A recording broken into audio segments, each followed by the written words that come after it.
नमस्कार, जय हिंद, वंदे मातरम। नागालैंड विधानसभा चुनाव 2023 का बिगुल बज चुका है और नागालैंड के अंदर आज 20 से 25 दिन बाद विधानसभा चुनाव होने वाले हैं और चुनाव आयोग ने यहां पर 27 फरवरी को मतदान कराने को लेकर भी ऐलान कर दिया है। और नागालैंड सहित दो राज्य मेघालय और त्रिपुरा के विधानसभा चुनाव का बिगुल भी बज चुका है, जबकि फाइनल नतीजे तीनों राज्यों के 2 मार्च को आएंगे। लेकिन उससे पहले सभी सर्वे एजेंसियों और सट्टा बाजार ने अपने अपने रुझान देश के सामने रखने भी शुरू कर दिए हैं। लेकिन 2018 के अंदर नागालैंड में सभी विपक्षी दलों ने मिलकर अपनी सरकार बनाई और 2018 में भी बीजेपी को यहां पर 21 सीटें मिली, तो कांग्रेस पार्टी को 2 सीटें, एनपीएफ को यहां पर 26 सीटें मिली और एनसीपी के खाते में 0 सीटें और अन्य पार्टी के खाते में 2 सीटें गई थी। लेकिन 2018 के अंदर बहुमत के तौर पर देखा जाए तो एनपीएफ पार्टी को बहुमत का नतीजा मिला था, लेकिन एनपीएफ पार्टी के नेताओं ने बगावत करते हुए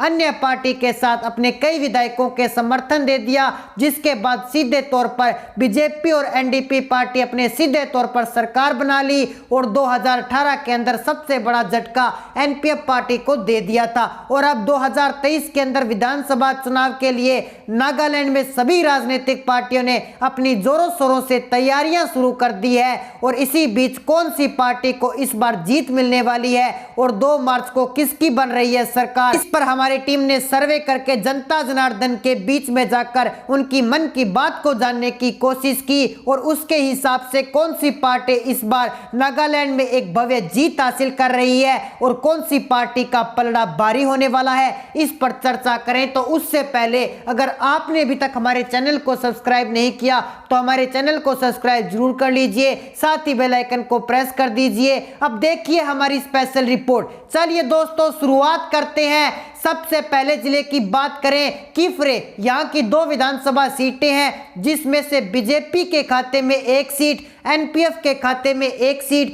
कांग्रेस के खाते में 0 सीट और अन्य पार्टी का यहां पर पूरी तरह से सुपड़ा साफ हो चुका है। इसी के साथ बढ़ते हैं अगले जिले की ओर, मौन जिला। यहां की कुल 9 विधानसभा सीटें हैं, जिसमें से बीजेपी के खाते में 3 सीटें, एनपीएफ के खाते में 6 सीटें, कांग्रेस और अन्य पार्टी का यहां पर पूरी तरह से सुपड़ा साफ हो चुका है। इसी के साथ बढ़ते हैं अगले जिले की ओर, फेक जिला। यहाँ की कुल 5 विधानसभा सीटें हैं, जिसमें से बीजेपी के खाते में 1 सीट, एनपीएफ के खाते में 3 सीटें, कांग्रेस के खाते में 1 सीट और अन्य पार्टी के खाते में 0 सीट जाने का अनुमान यहां पर सट्टा बाजार द्वारा लगाया जा रहा है। आगे बात करें दीमापुर जिले की, तो यहां की कुल 5 विधानसभा सीटें हैं, जिसमें से बीजेपी के खाते में 2 सीटें, 1 सीट यहां पर कांग्रेस के खाते में जाने का अनुमान लगाया जा रहा है, जबकि 2 सीटें एनपीएफ के खाते में जाने का अनुमान सट्टा बाजार द्वारा लगाया गया है। बाकी बची पार्टी का यहां पर पूरी तरह से सफाया हो चुका है।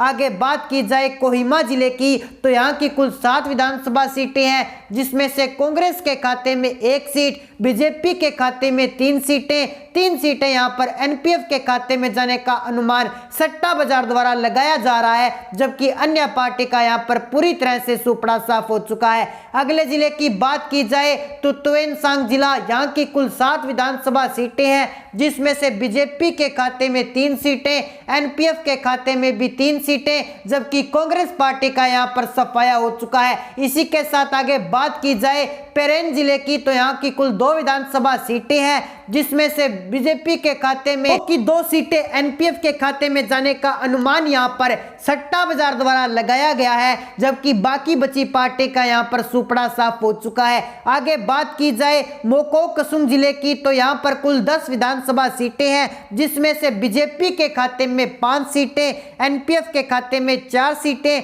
बाकी बची पार्टी का यहां पर पूरी तरह से सुपड़ा साफ हो चुका है। इसी के साथ अगले जिले की बात की जाए पुगोटाबो की, तो यहाँ कुल 1 विधानसभा सीट है, जो बीजेपी के खाते में जाने का अनुमान सट्टा बाजार द्वारा लगाया गया है। आगे बात की जाए लोंगलेंग जिले की तो यहाँ पर कुल 2 विधानसभा सीटें हैं, जिसमें से बीजेपी के खाते में 1 सीट और 1 सीट यहाँ पर सट्टा बाजार ने एनपीएफ पार्टी के खाते में जाने का अनुमान लगाया है। आगे बात की जाए जुन्हे बोटो जिलों की तो यहाँ की कुल 6 विधानसभा सीटें हैं, जिनमें से बीजेपी के खाते में 2 सीटें, कांग्रेस के खाते में 1 सीट, एनपीएफ की पार्टी में 2 सीटें और अन्य पार्टी को यहाँ पर खाता खुलता हुआ 1 सीट जाने का अनुमान सट्टा बाजार द्वारा लगाया गया है। इसी के साथ आगे बात की जाए वोखा जिले की तो यहाँ की कुल 4 विधानसभा सीटें हैं, जिसमें से बीजेपी के खाते में 1 सीट, एनपीएफ के खाते में 1 सीट और 1 सीट यहां पर कांग्रेस के खाते में जाने का अनुमान सी वोटर सर्वे के मुताबिक लगाया गया है।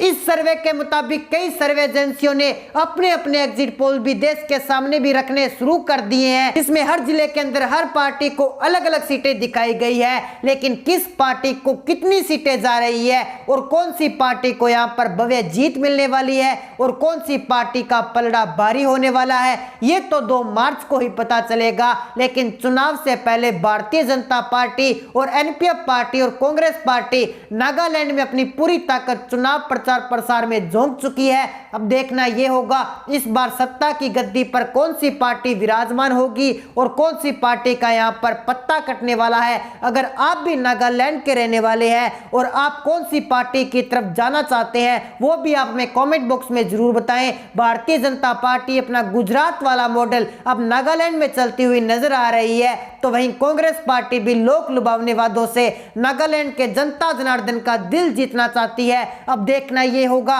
नागालैंड में क्या फिर से भारतीय जनता पार्टी की सरकार बनेगी या फिर अन्य पार्टी मार लेगी बाजी। इसको लेकर आपकी जो भी राय है आप हमें कमेंट बॉक्स में जरूर बताएं। अगर आपने अभी तक हमारे चैनल को सब्सक्राइब नहीं किया तो हमारे चैनल को सब्सक्राइब जरूर कर लीजिए, ताकि विधानसभा चुनाव से जुड़ी हर लेटेस्ट अपडेट आपको नोटिफिकेशन के माध्यम से तुरंत प्राप्त हो सके। मिलते हैं एक नई अपडेट के साथ, तब तक के लिए जय हिंद जय भारत।